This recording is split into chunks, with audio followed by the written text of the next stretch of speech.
અવધૂત ચિંતન શ્રી ગુરુદેવ દત્ત. મિત્રો, મારી નર્મદા પરિક્રમા ઉપરની આપણે બધી વાતો કરી, આપણા એપિસોડ પૂર્ણ થયા અને હવે દત્તબાવની ઉપરની આપણે વાત કરવાના છે. એની વિસ્તૃત એક એક શબ્દની ચર્ચા કરવાના છે અને પ્રસંગો આપણે લેવાના છે. હવે આ વખતે 10મી તારીખ એટલે કે જુલાઈની 10મી તારીખ 2025ના રોજ ગુરુ પૂર્ણિમા આવે છે. ગુરુવારનો દિવસ છે. એટલે આપણે એમ વિચાર્યું છે કે ગુરુવારના દિવસે આપણા ગુરુ મહારાજના આશીર્વાદ લઈને આ દત્તબાવનીની આપણે શરૂઆત કરીશું. દત્તાશ્રમ ઉછાલીના પ્રમુખ શ્રી નિલેશભાઈ પટેલ અને ટ્રસ્ટી મંડળે એવો વિચાર રજૂ કર્યો છે કે ગુરુ પૂર્ણિમાના દિવસે ગુરુ મહારાજના ચરણ સ્પર્શ કરીને એમના આશીર્વાદ આપણે મેળવી લઈએ અને પછીથી આ દત્તબાવનીમાં આગળ વધીશું. એટલે આવતા ગુરુવારે આ દત્તબાવનીની આપણે શરૂઆત થશે. દત્તપ્રભુની વાતો, મહારાજશ્રીની વાતો અને ગુરુ લીલામૃતને બધામાંથી જે જે પ્રસંગો છે એને લઈ અને આપણે આ દત્તબાવનીમાં આગળ ચાલીશું. બીજું કે આ દત્તબાવની માત્ર દત્ત પરિવારમાં કે દત્ત ભક્તો કરે છે એવું નથી. એ સિવાય પણ ઘણા બધા કરતા હોય છે. તો આપને નમ્ર વિનંતી છે કે આ દત્તબાવની દરેક વ્યક્તિ સુધી પહોંચે, આપના કોઈ પરિચિત હોય એવા બધા સુધી પહોંચે એવી કોશિશ કરજો.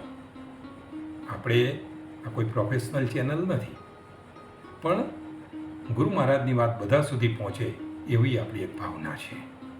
અને એટલા માટે આપણે તો બધા અયાચક, એટલે પેલું સબસ્ક્રાઈબ કરજો ને લાઈક ને શેર કરજો એવું બધું કહેવાનું આપણને જરાક ગમતું નથી, યોગ્ય લાગતું નથી. તો આપને બધાને વિનંતી છે કે આપના જે કોઈ પરિચિત હોય એ બધા સુધી આ દત્તબાવનીની વાતો પહોંચાડશો. આવતા ગુરુવારે ફરી મળીશું અને આ દત્તબાવની આપણે શરૂ કરીશું. આજે પરમ પૂજ્ય નર્મદાનંદજી મહારાજના આપણે આશીર્વચન સાંભળીશું અને ત્યાર પછી આજનો એપિસોડ પૂર્ણ થશે. ગુરુદેવ દત્ત. બ્રહ્માનંદમ પરમસુખદમ કેવલમ જ્ઞાનમૂર્તિમ દ્વંદ્વાતીતમ ગગનસદૃશમ તત્ત્વમસ્યાદિલક્ષમ એકમ નિત્યમ વિમલમચલમ સર્વદી સાક્ષીભૂતમ ભાવાતીતમ ત્રિગુણરહિતમ સદ્ગુરુતમ નમામિ. સદ્ગુરુતમ નમામિ. અજ્ઞાનતિમિરાંધસ્ય જ્ઞાનાંજનશલાકયા ચક્ષુરુન્મિલિતમ યેન તસ્મૈ શ્રી ગુરવે નમઃ. અખંડમંડલાકારં વ્યાપ્તમેન ચરાચરં તત્પદં દર્શિતં યેન તસ્મૈ શ્રી ગુરવે નમઃ. કેમ? હું જંગલનો માણસ છું. જંગલો બસ રહેલો મુંબઈમાં, પણ મને એક દાડે મુંબઈ કર્યું જ નહીં. બહુ મોટી વય સુધી મુંબઈ રહ્યો, ભણ્યો ખૂબ ભણ્યો, તો મારો જીવ બિલકુલ મુંબઈ. રોજ હવાર પડે, હાંજ પડે, ભગવાનને પ્રાર્થના કરું, એ ભગવાન આમને હું મરી જઈશ, મને તો મુંબઈની બહાર નહીં કાઢે. એને એવો વિચિત્ર રીતે કાઢ્યો મને મુંબઈની બહાર. મારા માતુશ્રી જરા નારાજ થઈ ગયા મારા વિચારોથી. એટલે નીકળ્યો, ગુરુજીને શરણે આવ્યો. ગુરુજી મારે ઘરે પધારેલા.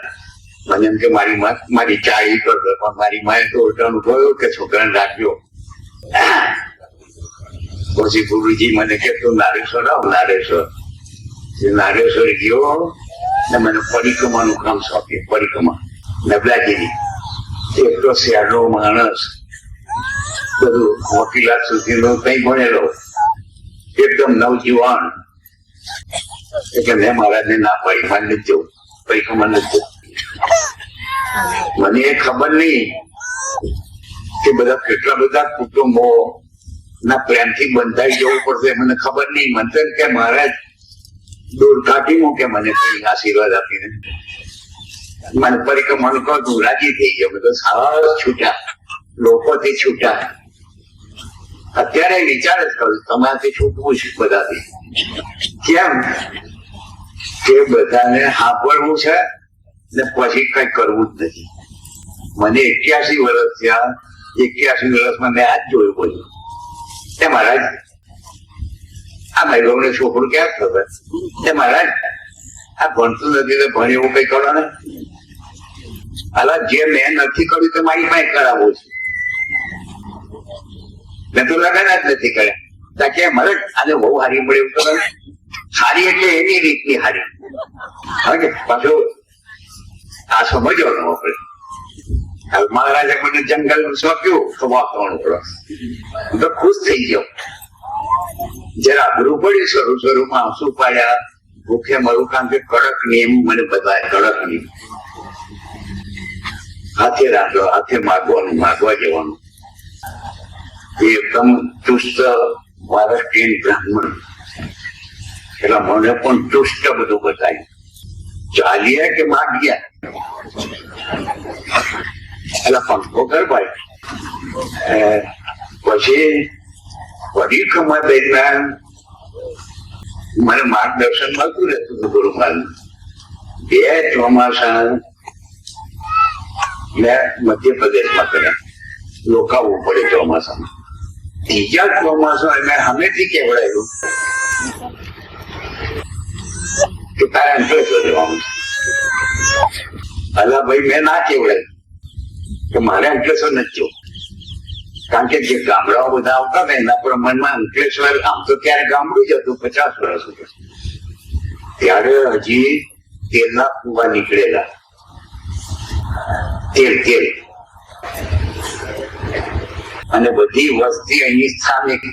બહાર ના આવેલા પણ એમને દરબાર કઈ મળતા નતું, કશું બંધાયેલું નહીં. એ બધું મેં વાંચેલું, સાંભળેલું. એટલે મારો વિચાર અંકલેશ્વર આવવાનો નહીં. વચ્ચે 2 જગ્યાએ રોકાઈ ગયો તો એમનો સંદેશો આવ્યો કે તું અંકલેશ્વર જ જા. મને થયું મહારાજ રહી રહીને મારી બાજી પગારવાના છે. મારે જવું નથી. મને ફોર્સ કર્યા કરે. મને શું ખબર કે આ પ્રેમથી બાંધનાર અહીં બે યાદ બધા. અને હું એ કેવો કે બંધાઈ ગયો.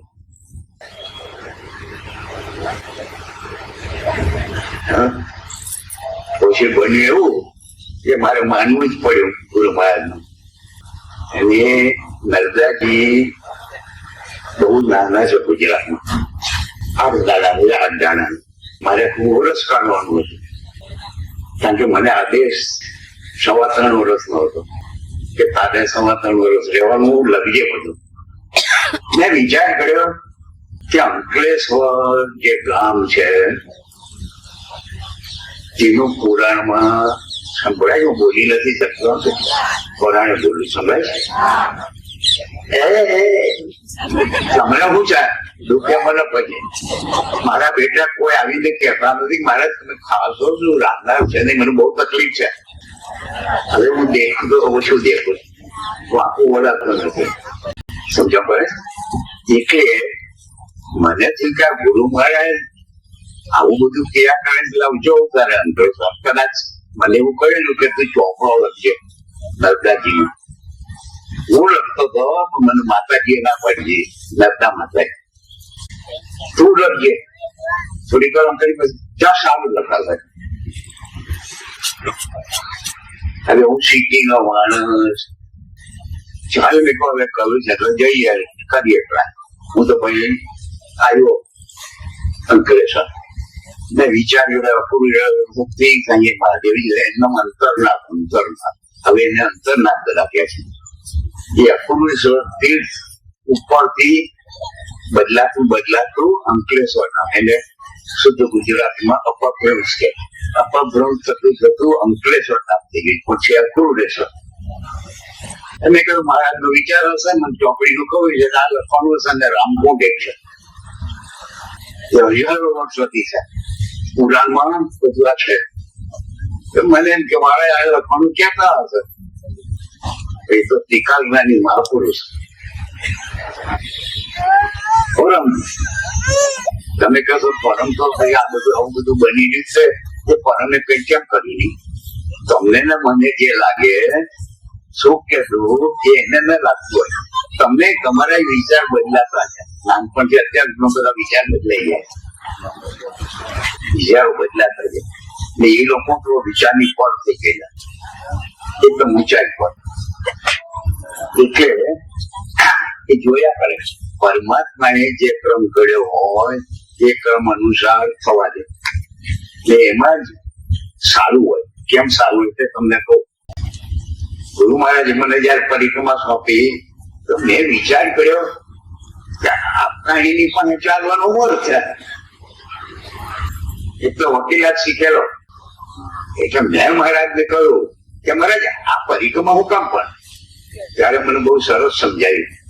મને કે આ જે પાણી દેખાય ને તે મૂર્તિ છે, પાણી રૂપે મૂર્તિ છે, પથ્થર રૂપે હોય, જીવંત રૂપે હોય. આ બધી ઈશ્વરી શક્તિ કહેવાય. એટલે એટલું તમને કહું છું કે મારી પાસે કશું છે જ નહીં. એક ગુરુની ઉપરની શ્રદ્ધાને લીધે ટકી રહ્યો છું. એમાં ઉપાસનામાં છે ને, જો ખરેખર માં ગુરુ ને એના શિષ્યને મળ્યા હોય તો દેવામાંથી દેવ ચેતેલો હોય તો એની દ્વારા ગુરુ લીલા કરે, બધી કરે. પેલા શિષ્યના મહત્વ વધારો કરે. જોઈએ કે આ છોકરો બળો પ્રેમ મને કરનારો છે ને આગળ જતા લોકોને તૃપ્તિ નહીં ખાય તો ગુરુ દયા કરે. નહીં તો જૂતવાના ધંધા ને પૈસા બનાવવાના ધંધા ને મોટાઈના નગારા વગાડવાના આ સિવાય કશું અત્યારે છે નહીં. તમને બધી સિદ્ધિએ દેખાય, ધારે ત્યારે ધારેલું કાઢી શકે, ધારે તેવું વરસાવી શકે. આ બધું આની પછવાડે ઈશ્વરી બળ નથી. ઈશ્વરી બળ એ આવા ધતિંગ ના કરે. એ તો કેવળ તમારી સામું જ જુએ. બહુ બહુ તો તમને કઈ સ્તોત્ર કે પાઠ કરવાનું કરે એ બધું. મને એક વાર ગુરુ મહારાજ બોલેલા કે સાંભળ, અવધૂત એક જ વખત મને પૂરતું છે. એટલે કે બધું એમની પાછળ હતું. એ જે ઘરમાં મુંબઈ રહેતો હતો એમાં રાત પણ તમારું ગળું દબાય.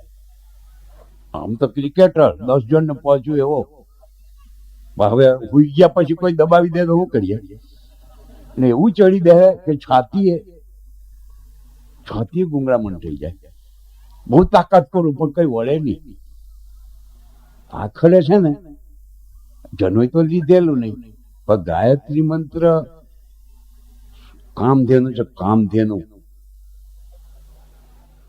એટલે તમે જે ધારો તે થઈ જાય. એટલો બધો પાવરફુલ મંત્ર છે, લાંબો છે પણ સર્વશક્તિ એમાં મૂકેલી છે. એ મંત્ર તો સૂર્યદેવનો છે. અને જો સૂર્ય નારાયણ એટલે ભગવાન કયો સૂર્યને. અને નવી નવી શોધ જેમ વિજ્ઞાન કરે છે ને એમ કે છે કે આ સૃષ્ટિનું બધું ચાલક બળ જ સૂર્યદેવ છે. સૂર્યદેવ જો ન હોય તો શું થાય? એની પહેલી જ અસર છે ને તે સૂર્યમુખી ફૂલ ઉપર થતી દેખાય છે ને. અને કુંડલીની જન્મ કુંડલીમાં પણ સૂર્ય અને ચંદ્ર સારા ઘરમાં બેઠા હોય, એની પર કોઈ ખરાબ ઘરની દ્રષ્ટિ ન હોય ને તો સુખ ભોગવી શકાય. નહીં તો એ ભાગ્ય એવું બને, કારણ કે ગ્રહ 9 બનાવ્યા. હા ભાઈ, અને ખાના બનાવ્યા છે 12. હવે એક ગ્રહ જ્યાં બેઠો હોય ત્યાંથી સામે જુએ જ. હા, સામે તો જુએ, પણ દરેક ને પાછી અમુક બીજા ગ્રહ ઉપર જોવાની શક્તિ આપેલી છે. તો તમે કહેશો કે આ ગ્રહ આવ્યા ક્યાંથી? તે આપણા કર્મ. આપણે જે કર્મ કરીએ ને રોજે રોજના, એમ માનીએ કે કોઈ નોંધતું નથી, પણ ભગવાનના ક્લાર્કો બરોબરના ચાલાક છે, રોજ જ નોંધાય. તમે આજે અહીંયા આવ્યા ને તે નોંધાય. આપણે જાણીએ ક્યાં દેખવાનું છે. એટલે તો ગુરુ મહારાજ એવું કહે, શ્વાસે શ્વાસે દત્તનામ રામ નામ જે બોલો તે. એક શ્વાસ ખોટો ન જોવો જોઈએ. કારણ કે જેટલું બીજું વિચારો છો ને કરો છો ને તમારી વિરુદ્ધમાં નોંધાય. ને બધા બોલતા હોય કે મેં કઈ કર્યું નથી ને મારે આટલું બધું દુઃખ. બધા તમે જોજો દરેક બોલે. એમ નહીં, કર્યું નથી એવું નથી, કરો છો જ, ખબર નથી પડતી ને કરીને આવ્યા છો તે ખબર નથી પડતી. તકલીફ અહીં છે ને દુનિયા એવી કૂદકે ને ભૂસકે વિજ્ઞાનમાં વધી છે ને તે આપણી શ્રદ્ધા જ ભાંગી જાય. હવે આમ ખોલો ટીવી તો નાચનારીઓ જ જોવા મળે. મા બહેનોને નાચતી જોવાની કઈ સારું કહેવાય? હું તો ટીવી જ નથી જોતો. હા કે એમને ખબર જ નથી કે એ તો માં છે બધીઓ, પણ તેમને નાચવું છે બસ. ને સામાયિક ને ફોટા વાળાને પેલા અંકો વાળાને એમને કમાવવું છે એટલે વાતો એકાદ લેખ સારો લખે ધર્મ દર્શન ને ઠીકણા દર્શન, તો બાકી બધા રાંધવાનું કાઢ્યું હોય ને મેગેઝિન તો એમાં બૈરાને ગમે તેમ ચિત્ર્યા હોય. એમાં આ ઊંચામાં ઊંચી સંસ્કૃતિ છે, ઊંચામાં ઊંચું દર્શન છે ભારતીય. મને બહુ અમેરિકા ઇંગ્લેન્ડ બધે બોલાવું જતો જ નથી કે આ ભૂમિ કઈ છે. રામચંદ્રજી, ભગવાન કૃષ્ણ, સાંઈ બાબા, રંગવદૂત મહારાજ, રમણ મહર્ષિ, ઘણા એની એટલા પરમ વિભૂતિઓ આ દેશમાં થઈ ગઈ, જેમના ચરણ બધે પડ્યા છે. આ દેશ છોડીને ક્યાં જવું છે? તમે હવાર ત્યાં સુધી ગધા વૈતરું કરો છો, પુરુષો એ કરે છે, અને આ બંદા છે ને આ લવારા કરે છે, તોય લોકો પાણીને બદલે દૂધ આપી દે છે. કોને લીધે? આ મહાપુરુષોના ચરણ આ દેશમાં પડ્યા છે. એટલે એ આપણને શોધવા નહીં આવે, પણ એનું નેટવર્ક એવું હોય કે તમે ખેંચાયા વગર રહેશો જ નહીં ટાઈમ આવે. મેં જયારે હાવ ચોકડી મારી દીધી કે હવે કોઈ બાવો જોઈએ નહીં. ક્યાં પેલો છો?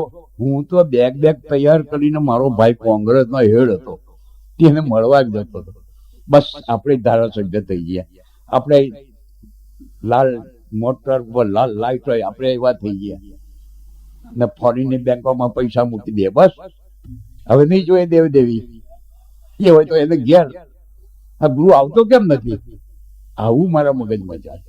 એનું નેટવર્ક અજબ ને કેવું ગજબ હોય, છેલ્લી સેકન્ડે તમારી અશ્રદ્ધા ઉભી થઈ જાય એવું હોય. જો સાંભળો, હું રતલામ સ્ટેશને આવ્યો દિલ્હીથી, તે એક પાટલુન પેલાનો ચડ્યો. રતલામ સ્ટેશને લગભગ ગાડી ખલાસ થઈ ગઈ, તે એ ચડ્યો, બેઠો મારી બાજુમાં, અને પહેલેથી મારી મગજ શક્તિ ભયંકર છે અને ઊંડા ઉતરવાનો ભયંકર સ્વભાવ છે. એ ન હોય સાધુમાં, તો મારામાં છે.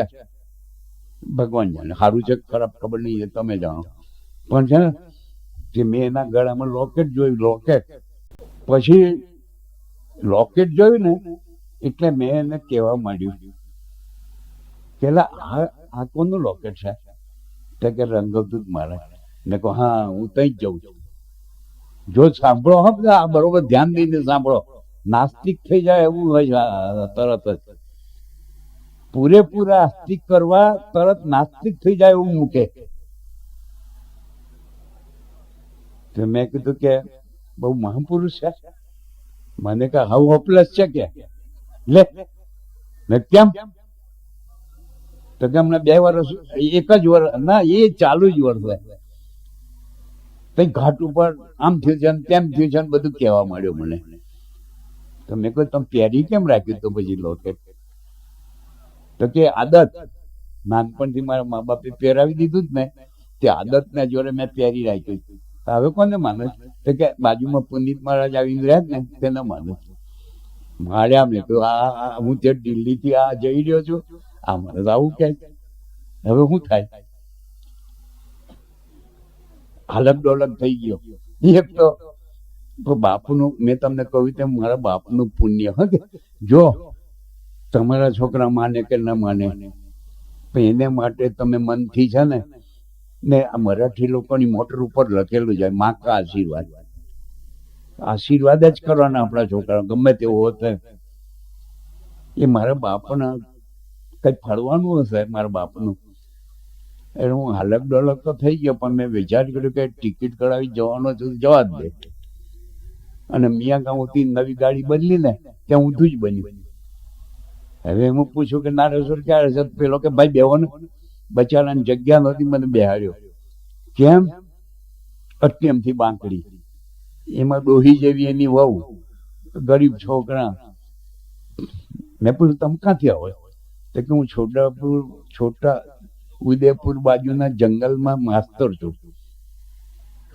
મેં કહ્યું કેટલા વખતથી આવો છો? હું ભયંકર વાતોડિયો છું, ભયંકર ઊંડો ઉતરનારો માણસ છું. હવે તો થાક્યો છું ઉંમરને લીધે, એટલે મળતો નથી બધાને કે જાહેર બોલવાનું તો કહી દઉં, એમાં તો બધી જાણે જે સમજવું એ સમજી લે. એની જોડે માથાકૂટમાં ઉતર્યો. આ નસીબ જોયું તદ્દન બીજું જ પાનું, અધ્યાય જ બીજો. મને કે 3 વર્ષથી. મેં કેમ 3 વર્ષથી આવો છો? મને કે ભગવાન છે. મેં કીધું તમે કેવી રીતે જાણ્યું ભગવાન છે? કઈ વાત કરી? ઉભા રહેજો જરા, મને છે ને ગુરુની વાત નથી કરી શકતો.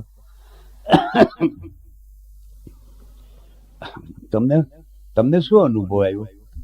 તો કે આ મારી વહુ છે, બાજુમાં બેઠેલી ડોસી, અને એને છે ને ફીટનું દર્દ હતું. ફીટ એટલે અમે તો ગરીબ માણસ શું કરીએ, કર્યું થોડું ઘણું આમ તેમ, કઈ મટ્યું નહીં.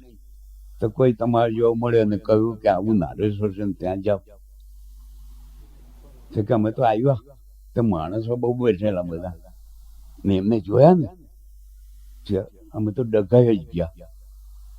હતા તો બહુ શાંત, પણ એનું જે એની અંદરથી જે સાત, જયારે એકદમ સાત્વિક આપતા દાખલ થઈ જાય ને, એટલે એની અસર બધા ઉપર થાય.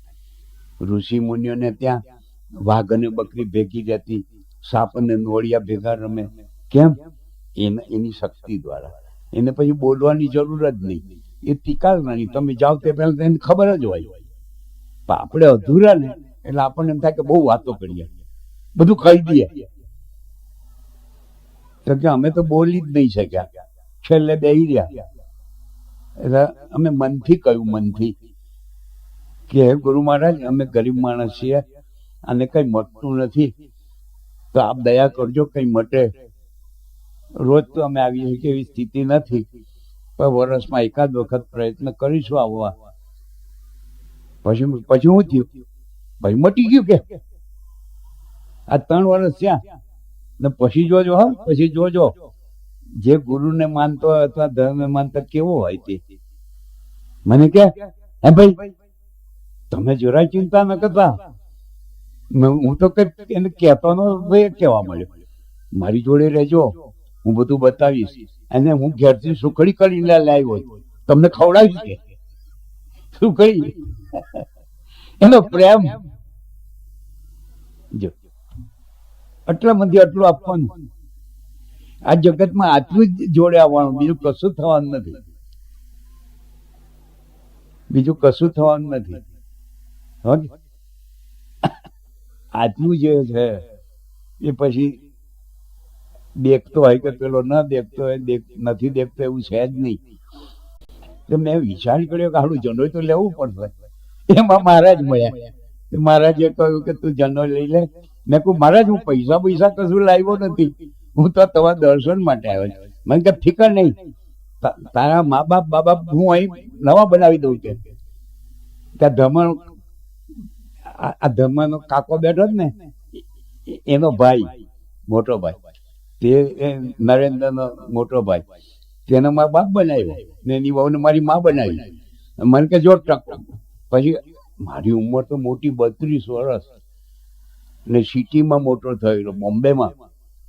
મારી 15 વર્ષની ઉંમરે રાજકોટ છોડીને બોમ્બે ગયેલો. મોટો ત્યાં થયો, વકીલે ત્યાં થયો. આમ પટ્યા બરોબર, હા, એક્ટર જેવો લાગુ. હા, હવે આ ચિંતાનું મુંડન નો વારો આવ્યો. મુંડન કરાવો, લંગોટી પહેરો. મેં આચાર્યને કહ્યું કે શું કરીએ આચાર્ય? મને કે જો પેલો બેઠા એને પૂછ. હું તો એમની પાસે ગયો, મહારાજજીની પાસે, રંગવદૂત ને માથે હજી તો હાથ જ મૂક્યો, કશું બોલ્યો નતો. મને કે વાલની માયા શા માટે, પાટલોની માયા શા માટે? ભાઈ કઈ નહીં તો લંગોટી પહેરી આ ધરમપુરમાં બની, પણ ધરમપુર અમારાથી દૂર ભાગે છે. પેલી જૂથબંધીમાં અટવાયા છે, બધી જૂથબંધી થઈ જાય. પછી ભાઈ આપણે તો મુંડન કરાવ્યું. પછી મને મહારાજ 5000 માણસ હાજર, બધાના દેખતા કે દોડ 5000 દેખતા દોડ્યો. શરીર બરોબર બનવા કાળે એવું બન્યું કે ગુરુની બહુ જ કૃપા ઉતરી, એટલા રાજી થઈ ગયા. અને કોઈ કહેવા જાય કે આ 32 વર્ષમાં કઈ જણો અપાય, તે એક જ કહેતા હતા કે સાવ નહીં એના કરતા છેવટે બી સંસ્કાર લેવા જાગ્યો જ ને. બસ બીજો કે આટલા મોટા સિટીનો આટલું બધું ભણેલો માણસ આજે મારું કયું માનીને લંગોટી ભેર દોડ્યો છે, બસ બહુ થઈ ગઈ. કોઈ પ્રાયશ્ચિતની જરૂર નથી. નવા યુગના હતા ને, પોતે બધું સમજી શકતા હતા ને એને ખબર હશે કે આ પથરાને વહેલો મોડો ઉચકવો પડશે, એટલે દયા બતાવતા ગયા. દયા બતાવતા ગયા, છેવટ સુધી બતાવી દયા. હાવ બારવટીઓ એમાંથી ધીમે ધીમે ધીમે ધીમે ધીમે ધીમે બતાવતા ગયા. એટલે જેને અધિકાર હોય કે ન હોય ભગવાન જાણે. હું તો બધાને એક જ માનું છું, યજ્ઞોપવિત સંસ્કાર જરૂરી છે. કેમ? એ લાયસન્સ છે શુભ કામ કરવા માટેનું, કે જવાબદારી વધી જાય. કોઈ જોતું ન હોય તો કઈ નહીં, પેલો ચોક્કસ જોઈ લખી રાખજો, મેં અનુભવ છે એટલે તમને કહું છું. તમારો નાનામાં નાનો વિચાર પેલો પકડે છે, પકડતો નથી. એ જ ઉભો છે અહીં નજીક જ, તમે જોઈ નથી શકતા કારણ કે આપણી શક્તિ નથી. પ્રહલાદને કહ્યું કે અલા પ્રહલાદ, તું બધું ડાપણ દોડે તો લે લોઢાન થાંભલામાં બતાવતા આવું ભગવાન. હા, ભગવાને કરામત કરી, કીડીની હાર દેખાય, ભેટી પડ્યું. હિરણ્યકશિપુ પણ નીકળ્યા, પેલા સીધો ત્યાં એનો ઉદ્ધાર કરી નાખ્યો. એ તો આપણે દેખવાના સ્ટેજે છે તો આપણને દેખાય, વાંક આપણો છે, પરમાત્માનો વાંક જ નથી. હાથ નથી ધોતા, યજ્ઞોપવિતને અડવું હોય હાથ ધોવો જોઈએ. એટલે આપણાથી બને એટલું કરી જોટવું. બીજો તો કોઈ આપણે આખી દુનિયાને તો કઈ કરી શકીએ એમ નથી. જ્યાં છો જેટલું થાય બસ ભગવાનને મંજૂર છે. એ કહે છે પત્રમ પુષ્પમ ફલમ, તો એમ ગીતાજીમાં કહે છે કે તમે મને એક પત્ર પણ ખાલી ચડાવશો, પુષ્પ ચડાવશો, મને પચી જાય. ફળ તોય એમ પાણી. શંકરજી ઉપર જે માનતા હોય, બીજા ધર્મને માનતા હોય તે કરજો, એવું મારો વિરોધ નથી. શંકરજી ઉપર જળ ચડાવવાનું, શિવ મહિમન ગાવાનું, ગણપતિનું અથર્વશીર્ષ ગાવાનું, ગાયત્રી જેને જે ફાવે તે બધું જ કરવું એવું નહીં, પણ જે ફાવે તે કરતા રહેજો. એ ધીમે ધીમે ફળ આપશે. તમે કહો કે કાલ ને કાલ આપે, નહીં આપે. કારણ કે કેટલો ખાડો ઊંડો છે ખબર નથી. આપણે હું કરીને આવ્યા તે ને અત્યારે હું કરીએ તે ખબર નથી. એટલે ધીરજ ધરજો, પ્રભુનું સ્મરણ કરજો, અને આપણે ઉત્સવ ઉજવીએ તે પ્રેમથી આવજો. તમારા માટે ખેંચાશે એટલું શરીર ખેંચીશ. મારાથી બોલાતું તો છે ને, આજે પરાણે બોલ્યો છે. એ ડાક્ટરો ના કે બધા ભલે ભલા કે મારે 5 મિનિટ બોલજો, પણ તમે નાચનારીને એમ કહો કે ખાલી હાથ જ આમ કત નહીં ચાલે, એને પૂરું નાચવા જ જોઈએ. એ બોલાના તમે કહો.